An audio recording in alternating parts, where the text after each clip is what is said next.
So, starting this episode off at Artisan's Workshop, and I don't think you guys were anticipating that. Now, the reason why we're at Artisan's is because I'm looking to get the cannon upgrades. So, at the Artisan's Workshop, if you go and look at Egil's shop, you have the ability to upgrade to different tiers of cannons, as well as the ability for the cannon to auto restock, which for my style of slayer is going to be massively beneficial.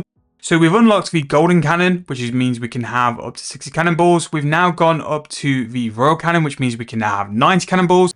And then finally, what I want is the restocking cannon perk, which basically means that my account will do it automatically, rather than me having to click on the cannon, which just means that Slayer is a lot more AFK as well. Now, some more good news is that we have also finished perking all of our armors and all of our weapons. What I'll do is just grab one of each because essentially I've got the same perks across the board. Everything's got the same perks for that as well. So in terms of weapons, I don't have enough tokens to be able to get a chaotic staff yet. I don't know why. I don't know what I spend my tokens on, but that is something I'm going to be working on because I'm in a DG mood on the Hogger anyway. This account can go and join and we can move on from that. So something I need to do is actually go and hopefully get some Vampirism gloves. Maybe we'll go to Cinderbanes, but I need to get a glove slot. And either of those is going to be a hybrid option, which will be pretty decent. And then pretty much once this clip's finished, we'll be going straight into the Slayer and doing our first Slayer task.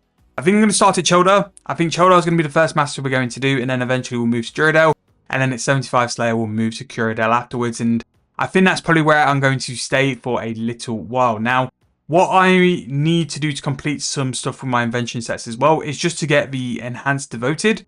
Because of that, I needed some faceted components, and I've just thrown some gems into my dissemblers because I'm going to utilize the machines rather than doing it myself, just because it's just easier more than anything. So we just got 10 from that one, and if we do this one as well, we'll get some more ones. And precious components, light components as well, is really, really nice. We got another 7. So we've got 17 faceted components. I needed 16, so I'm hoping we can get the devotion from there as well. Now, in terms of a weapon, we have gone for Precise 5 Genocidal. Ideally, I got Precise 6, but I wasn't going to go too hard for it. Precise 5 is a nice upgrade. Genocidal is going to be massive for Slayer, and then we've also gone for Eruptive 4. We've actually got those over all 3 weapons, so everything is the same. In terms of our slots, we've gone for Biting 2 Venom Blood. Again, that's just because at the minute, I don't have a lot of invention materials. I think it's something I'm going to get when I start disassembling stuff. But biting and the high tiers of biting, I don't really have access to the materials for, so I just thought I'd go for 2. Venom Blood's nice because it just means that I can have access to not having to need an anti-poison. And then in terms of the other one, it's going to be Crackling 4 and Relentless. So on the legs, we have Scavenging 4 and Looting, and then Enhanced Devoted 4 as well. That's what I'm going to have across all of them. I'm just waiting to do the Enhanced Devoted ones as well. And for whatever reason, I don't have Scav on my Bandos ones, so I don't know why. So we'll have to just make that again. I probably disassembled it. But that's something we'll do in terms of that. But yeah, that's pretty much it. I was kind of sort of wondering like different things to have for my Slayer tab. So as you can see here, we've got Overloads, Prayer Potions, Restores, Aggression Potions, some Super Anti-Fires, and just a very general like basic Slayer tab. Obviously, the more we do Slayer, the more we'll sort of build it out and stuff. But I'm really happy this is the starting block. We do have all of the masks, and I kind of went through and sort of prioritized which masks I'd go for. So we have things like Bloodvelds, Aquanites, maybe. We'll see what they feel like. Black Demons are a very good task. Dagonoths are a very good task. We have Aberrant Spectres, Kurasks, and these Strike Worms as well. I think I will utilize these quite a lot in the early stages because we need to build our points up. And yeah, that's pretty much what I've been doing. So what I'm going to go and do now is just go back to Artisan's Workshop while I edit. And then after that, the plan is to go to Childar and get our first task. But thank you guys so much for the support in the first video. Again, really means the world for you guys remember what this count is and what we're looking to do with it. And yeah, let's go and push on some more, and we'll see you guys very soon in the next couple of clips. Okay, so after some time, we have now completed what we set out to do at Artisan's Workshop. We now have the respect to buy the restocking cannon. Now, if you were to ask me to put a rough guess on this, probably about 25 mil to do this. In my opinion, it is kind of worth it. I also got a smithing level as well, so we're 102 smithing. But the fact that it will auto restock the cannon just means it's a little bit more AFK. I don't have to pay too much attention to it. Not only that as well, we also did 2 Hammertrons. Might have forgot to do Hammertrons for the first part of it as well, so that is a little bit of a problem on my end. We've just got the Malcolm Pet on the clip as well, so it all works out eventually, doesn't it? So Malcolm Pet achieved at 46 mil XP. I'm kind of happy I've done the Hammertrons now. So what we did is we basically did sort of 1.6k Elder Rune bars with them, 2 800-ton batches. The first one, I actually forgot to use the Hammertrons. The second one, I used them, so I could have done 2 more, but they used up the 2 remaining Hammertrons in the bank, which is what really matters. So that is nice. In terms of my armors, I have perked. I've got my Enhanced Devoted on all 3, which I think is the more important one, but I have got Scav 3 only on the Bandos Tassets. I'll go after Scav 4 eventually, but it's not that deep. We'll get to it at some point. So something else which has also come through as well, we have bought our Vampirism gloves. A little bit expensive. I think I bought them for about 21 mil. But it's one of those where it's going to be my hybrid glove. It's going to work between all 3, and it's going to be a really nice addition to the setup for all 3 of them as well. And I think I'm at a point now I bought some Harlander tar as well, where my Slayer tab, I am happy enough with it, and now it is time. So what I'm going to do is go and grab the Lunar Staff, go and get the portable fairy ring, and let's go and head over to Cheldar. Now Cheldar is where I think I'm going to start for the first big block. What I'm going to do as well, I just need to go and find it really quick. We're going to use some masks. So the first one I'm going to use is the Mask of a Dagannoth, just because I want to show you guys like what my thought is in terms of using Dagannoth. So with Dagannoths, it's a really good place to go and like use scavenging and farm scavenging. So that's what we're going to go try and push for. It's going to be a really quick task, really quick amount of Crimson Charms as well. And we're finally doing it. I can't believe like we're finally going to push for some combat on 7-Day Bond. It's been a long time coming.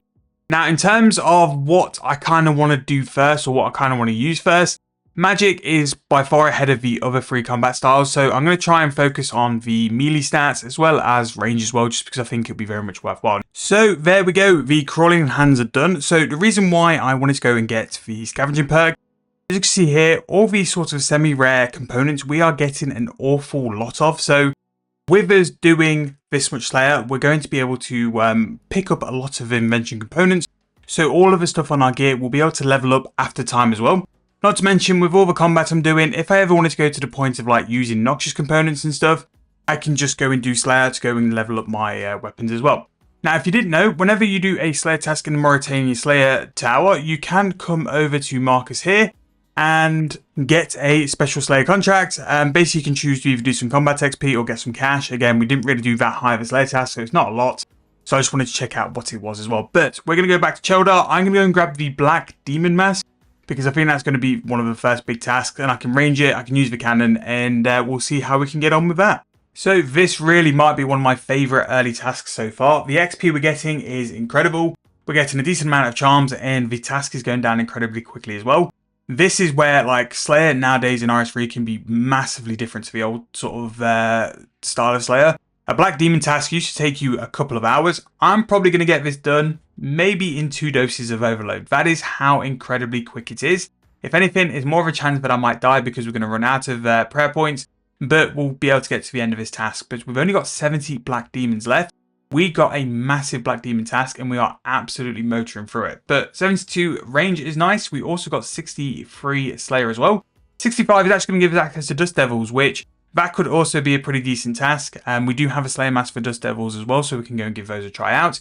If you are looking for a mid-level combat method though, I can't recommend Black Demons enough. You probably do need to have some form of healing because again, I've got Bunyip, I've got all this as well, and because I'm using a cannon, I've got multiple ones on me, but in terms of a training method, really good, and we might even be able to squeeze another Slayer level into it, but I'll come back when it's time for the next task. So currently, this method is holding 500k range XP per hour and nearly 360 Slayer XP per hour. It is such a good task, and I think if I'm looking to go and train my range quite quickly, whether we're going to push to like level 99 or whatever we're going to do with it, this is definitely where I'm going to do this task. And Black Demons and the Mask is something I'm going to use a lot. So because I can't do most of Juridel's high level Slayer tasks, I'm hoping I'll be able to pick up quite a few of these tasks because it's a nice teleport because we can use the Dungeoneering Cape just to go to the Hellhounds. Hellhounds as well would also be a very good task as well because we do have, I think, some binding contracts.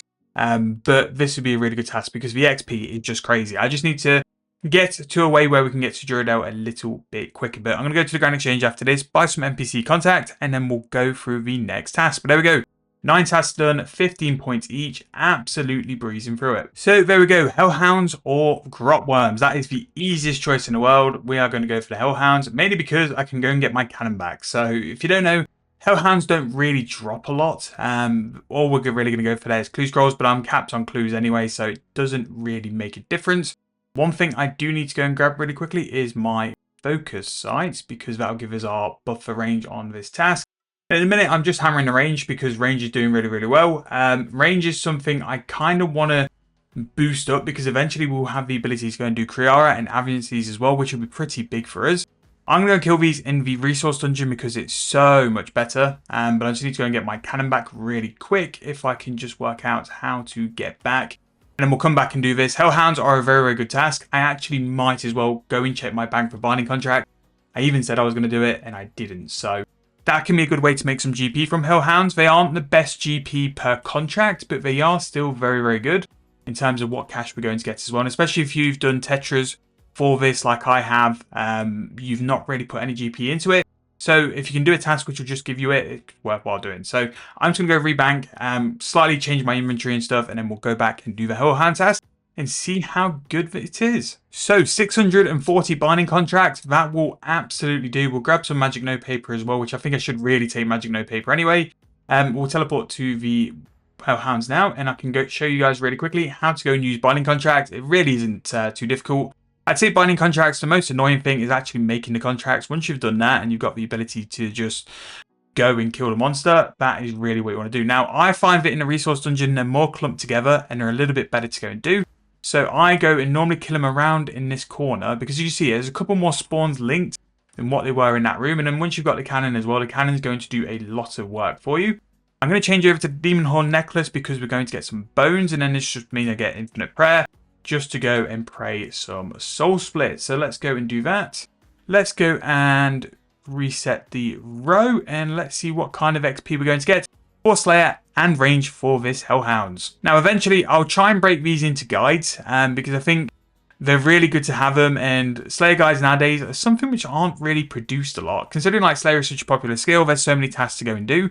Not many people have the guides out, which I think can help a lot of new players as well.